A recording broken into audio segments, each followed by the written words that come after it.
This is a machine seated abduction with a backward lean, biasing the glute medius and glute minimus, that outer upper glute.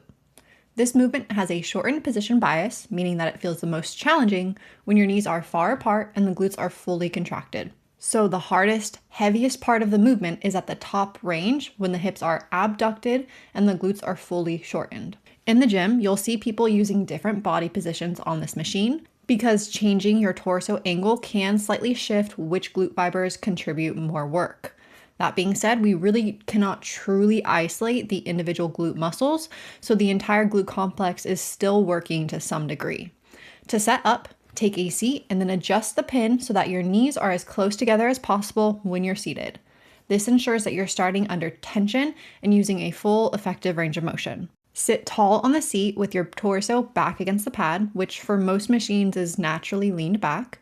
You want to keep a neutral rib cage, which just means that your ribs should be pressed down and stacked over the pelvis, and the abs are engaged. Then you want to pull yourself firmly down and into the seat. For each rep, you want to drive out through the knees. What that means is you want to press those knees firmly into the thigh pads.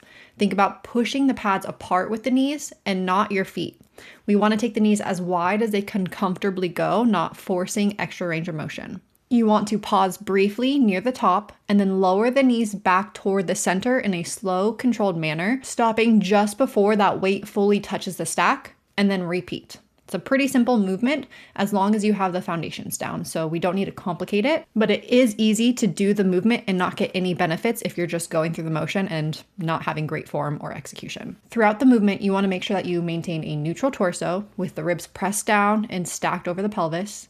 We want to avoid excessive momentum out of the starting position. A lot of the times this is very apparent if your torso is moving around a ton. So you'll lean forward to drive momentum to drive that out, and we want to avoid that. We want to keep that torso in a stable position that's not moving really at all. And the motion should feel controlled, deliberate, and driven from the glutes.